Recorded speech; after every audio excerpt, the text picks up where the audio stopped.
हम पहाड़ होला, चल पहाड़ झोला।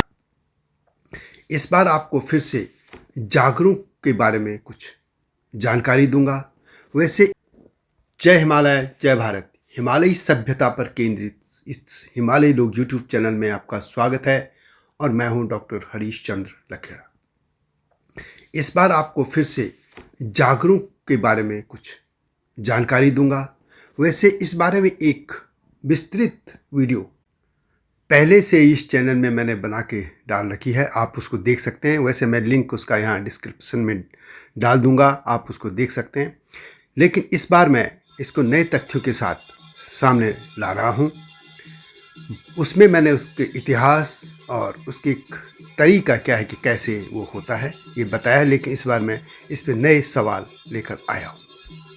जागर उत्तराखंड और पश्चिमी नेपाल में गाए जाने वाले लोकगीत हैं, जिनके माध्यम से लोग अपने ग्राम देवता, कुल देवता, इष्ट देवता, अपने पुरखों से लेकर वहाँ के देवांगी, राजांगी व भूतांगी देवताओं का आह्वान करते हैं, उनकी पूजा करते हैं, या ये कह सकते हैं कि उनसे सीधा संवाद करते हैं। जागरों को लेकर लोगों की इन पे इतनी अटूट विश्वास है कि आज भी किसी भी महानगर में लोग हैं, लेकिन बहुत से लोग आज भी वहाँ इनको पूजा करने जाते हैं, अपने देवताओं को नचाने जाते हैं। ये देवता एक मनुष्य के शरीर में अवतरित होते हैं और ये मान्यता है कि वे अपने जो पूजा करते हैं उन लोगों के या उनके कुल के या पूरे परिवार के कष्टों का निवारण करते हैं या समाधान बताते हैं। अब प्रश्न है कि क्या 21वीं सदी में यह सब मान्य है, या क्या यह सिर्फ एक अंधविश्वास है या एक ढोंग है? मेरा ये मानना है कि बिल्कुल नहीं। एक छोटी सी घटना का मैं इसमें उल्लेख करूंगा। बात तब की है जब मैं डिग्री कॉलेज जहरी खाल नेस्टोन में पढ़ता था, बीएससी कर रहा था और अपने गांव गया था। गांव में एक जागर लग रहे थे एक परिवार में, और क्योंकि पूरा गांव ही एक कुटुंब है, एक ही दादा की सभी संतानें हैं, तो उस पूजा में सभी को जाना होता है। मैं भी चले गया था, सब परिवार गए थे हम लोग। वहाँ पे जब जागर लग रहे थे, अचानक जो परिवार जिसने वो जागर आह्वान किया था, उनके बड़े पुत्र उस परिवार के जो थे वो रोने लग गए, उन पे देवता आ गया था।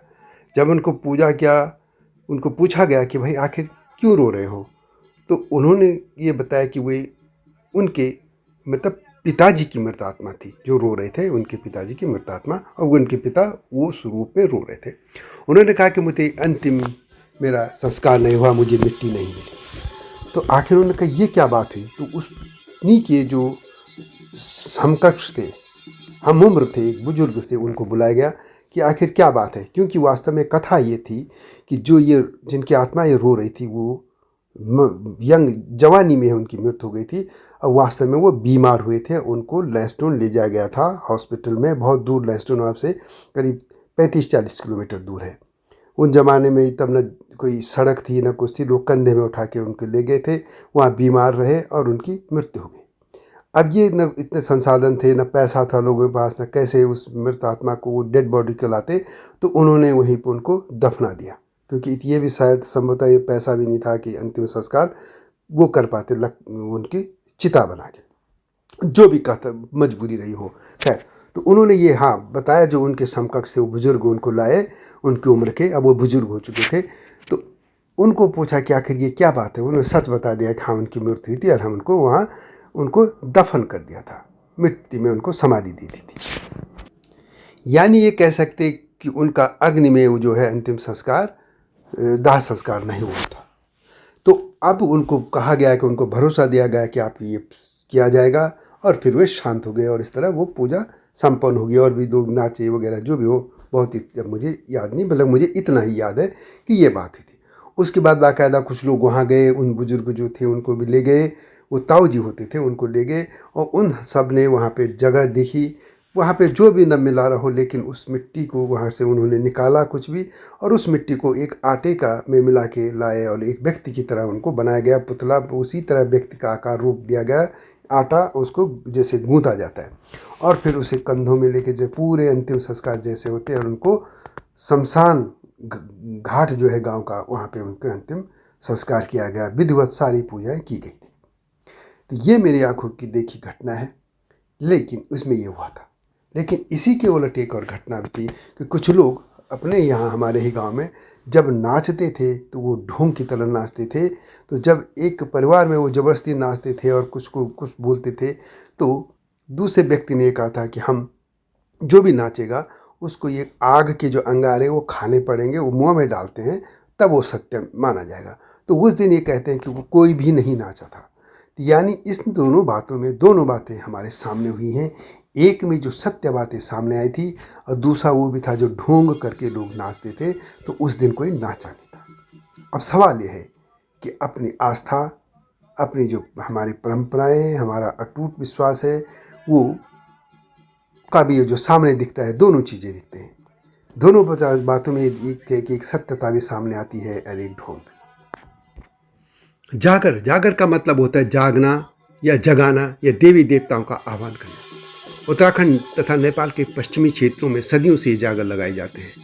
इसके तहत पौराणिक इष्ट व ग्राम देवताओं की, जैसे मैंने पहले कहा, पूजा की जाती है। इसमें देवांगी यानी जो देवता हैं उनकी पूजा होती है। भूतांगी यानी मतलब जो भूत बन चुके हैं उसमें देवता भी हैं। और कुछ राजा जो थे उनको भी पूजा जाता है, जैसे धामदेव। धामदेव के लिए एक अलग से मैं वीडियो लाऊंगा। उन्होंने किस तरीके से जो मुस्लिम आक्रांत था वहाँ से लड़कियों को उठा के ले जाते थे। उनकी माता जिया रानी ने भी पहले मुगलों इनको मुस्लिम जो आक्रांत थे उनको मारा था।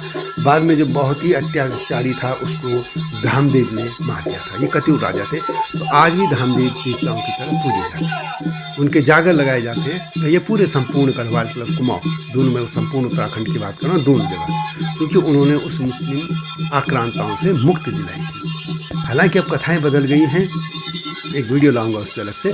लेकिन ये वे लोग भी थे जो देवता तुल्य माने गए। उसमें बहुत से देवता हैं जो इस तरीके से पूजे जाते हैं। जागर वैसे संस्कृत का शब्द है और जिसका उल्लेख महान कवि कालिदास की रचना रघुवंश में भी इसका उल्लेख मिलता है।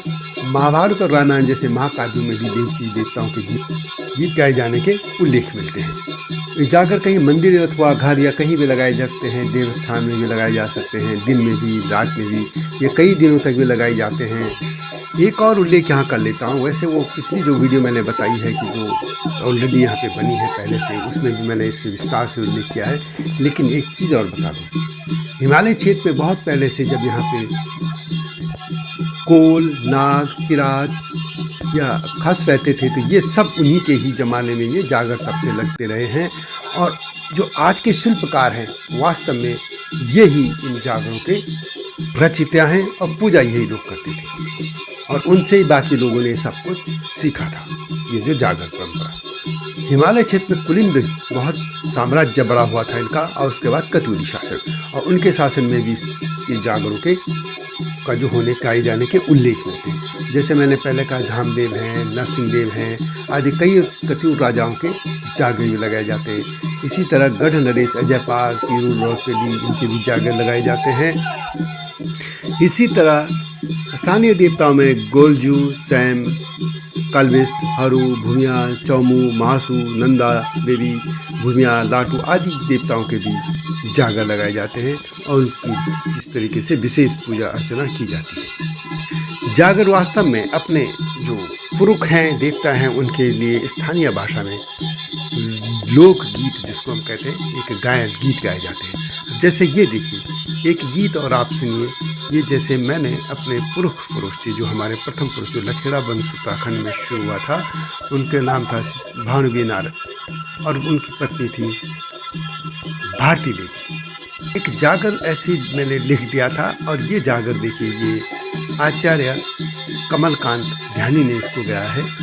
और ये इसी तरह की परंपराएं ये लोकगीत की तरह ये है जो गाए गए। ओम माँ बाला सुंदरी नमन तुए थे, हे माँ बाला सुंदरी नमन तुए थे, हे मेरो तलासर, मेरो हित बिड़सर, मेरो जटलेश्वर, मेरो भूम्या देवता, हे माँ श्यामा सुंदरी, माँ सुरगंडा, जय माँ दीवा, जय माँ भगवती, हे मेरो नरसिंह, मेरो निरंकार, हे मेरो नागराज, मेरी कालिका, मेरो सिद्ध बाबा, मेरो भैरव बाबा, ये सभी देना हुआ, हे लखेड़ों का देव, ये राजी खुशी रख्या यूं नारद बंसियों थे हे माँ बाला सुंदरी नमन तुए थे हे माँ बाला सुंदरी नमन तुए थे मेरो वैद्यराज नारद वैद्यराज हे पुरुख भारती पुरुख वैद्यराज हे मेरो वैद्यराज नारद वैद्यराज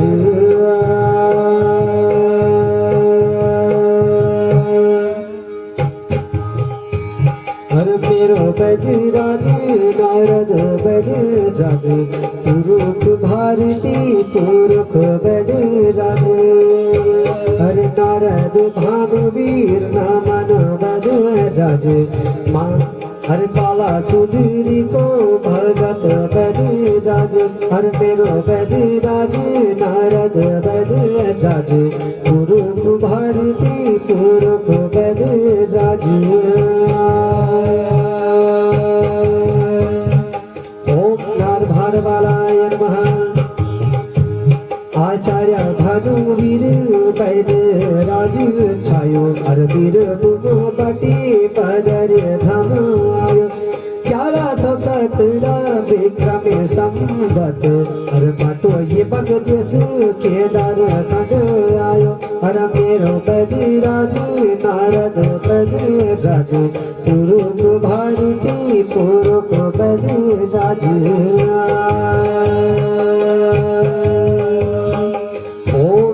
भारवालाय नमः चांदपुर गढ़ी राजा अनंत पाव पवार राजवंश बोलता बदी हर पदरी धाम माजे नारद वैद्यराज हर राजा की बेटी को उपचार कायो हर मेरो वैद्यराज नारद वैद्यराज पुरुख भारती पुरुख वैद्यराज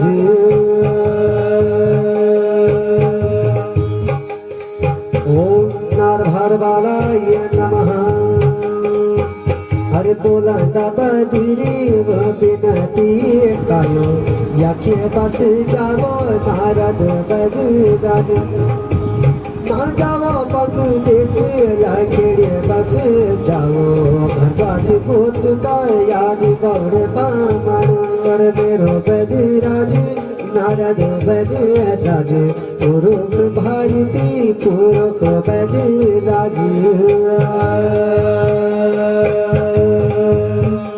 ओम नार भारवालाय नमः हर चांदपुर गढ़ी राजा को दरबार राज वैद्य वेगे अब नारद भानुवी सरोला बामण वेगे वैद्यराज हेमोवत देश माँ नारद रवि गायो और मेरो वैद्यराज नारद वैद्यराज पुरुख भारती पुरुख वैद्यराज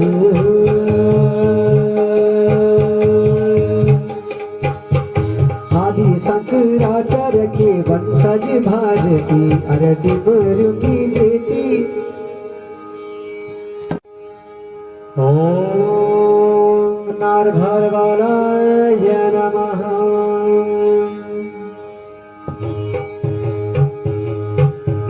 ओम माँ बाला सुंदरी नमन तुए थे हे माँ बाला सुंदरी नमन तुए थे हे मेरो तलासर मेरो हित बिड़सर मेरो जटलेश्वर मेरो भूम्या देवता हे माँ श्यामा सुंदरी माँ सुरगंडा जय माँ दीवा जय माँ भगवती हे मेरो नरसिंह मेरो निरंकार हे मेरो नागराज मेरी कालिका मेरो सिद्ध बाबा मेरो भैरव बाबा ये सभी देना हुआ हे लखेड़ों का देवो हे राजी खुशी रख्या यूं नारद बंसियों थे हे माँ बाला सुंदरी नमन तुए थे हे माँ बाला सुंदरी नमन तुए थे मेरो वैद्यराज नारद वैद्यराज हे पुरुख भारती पुरुख वैद्यराज हे मेरो वैद्यराज नारद वैद्यराज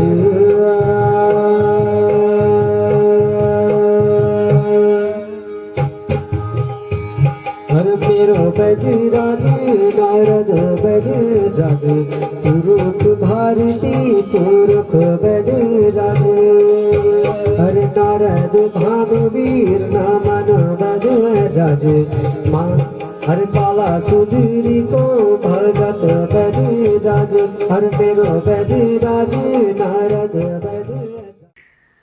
तो यह जागरूक पर ये वीडियो कैसे लगी कमेंट में अवश्य लिखें, और आपके भी अनुभव हैं इस तरीके से अवश्य लिखिएगा कमेंट सेक्शन में। और इसकी जो एक वीडियो इसके इतिहास पर है उसको अवश्य देखिएगा, इसके लिंक मैंने नीचे दे दिया है डिस्क्रिप्शन में, आप उसको अवश्य देखिएगा। तो अगली वीडियो की प्रतीक्षा कीजिए, तब तक जय हिमालय, जय भारत।